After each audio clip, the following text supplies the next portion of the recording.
کہتے ہیں کہ ایک بادشاہ کی شادی کو عرصہ ہو گیا، مگر گھر میں ولی عہد کی کمی ہی رہی، تو اس نے سلطنت کے کونے کونے سے اپنے اور اپنی ملکہ کے علاج معالجے کے لیے حکیم بلوائے۔ مقدر میں لکھا تھا اور اللہ نے ملکہ کی گود ہری کر دی۔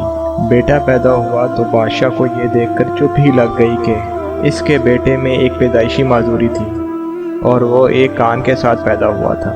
بادشاہ نے اپنے سارے وزیر بلوا بھیجے اور ان سے مشورہ کیا کہ اتنی بڑی سلطنت کی باغ دوڑ سنبھالنے کے لیے پیدا ہونے والا یہ ولی عہد جب اپنے آپ کو یوں معذور پائے گا تو احساس محرومی کا شکار ہو جائے گا۔ کس طرح اس کی اس خامی پر قابو پایا جائے؟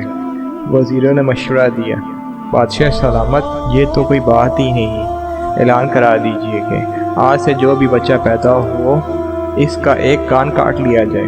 شہزادے کے سارے ہمجولی اور اس کے سامنے پلنے والی ساری نسل جب ایک کان والی ہوگی تو شہزادے کے دل میں کسی قسم کی محرومی کا احساس ہی نہیں پیدا ہوگا۔ حکم نافذ کر کے عمل درآمد شروع کرا دیا گیا۔ اگلے 10 سالوں میں ملکن میں ایک کان والی نسل دیکھنے کو ملی اور لوگ اس عادت اور تقلید میں رچ بس گئے۔ ایک بار کہیں سے گھومتا پھرتا بھولا بھٹکا ایک نوجوان اس مملکت میں آ ٹپکا۔ لوگ 2 کانوں والے لڑکے کو دیکھ کر بہت حیران ہوئے۔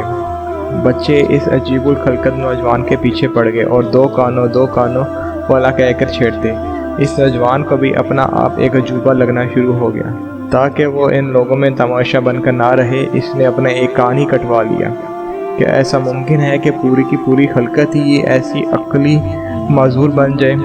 جی، انسانی تاریخ میں ایسا ہزاروں بار ہو چکا ہے۔ لوگوں کی اس غلط فہمی اور ٹیڑھی عقلی معذوری کی اصلاح کے لیے ہی تو اللہ سبحانہ و تعالی بار بار اپنے نبی بھیجتے تھے۔ جیسے سیدنا ابراہیم علیہ السلام کی پوری قوم شرک کی معذوری کا شکار تھی۔ ایک اکیلا ابراہیم علیہ السلام ان میں اور ان کو بہت ہی عجیب دکھائی دیتا تھا۔ سیدنا لوط علیہ السلام کی پوری قوم فطرت کی مخالف سمت میں چلنے والی تھی۔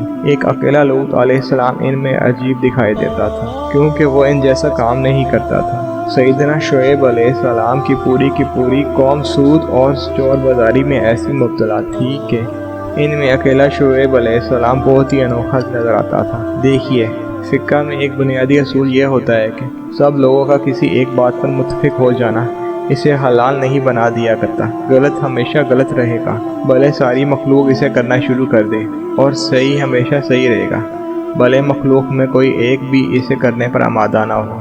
بات کان کٹوا لینے کی نہیں ہے۔ اگر تجھے یقین ہے کہ تو ٹھیک ہے تو پھر ان کو راضی کرنے کے لیے اپنے سچ سے نہ پھر۔ اگر وہ اپنے غلط پر شرمندہ نہیں ہے تو کاہے کو اپنے ٹھیک ہونے پہ شرماتا ہے؟ وہ جو کہتے ہیں نا کہ سارے کے سارے لوگ ایسے کہتے ہیں، جب بھی قرآن میں سارے کے سارے لوگوں کا کبھی ذکر آیا ہے نا تو ان صفتوں کو بتاتے ہوئے آیا ہے کہ وہ تو عقل ہی نہیں رکھتے، وہ تو علم ہی نہیں رکھتے، وہ تو شکر ہی نہیں ادا کرتے۔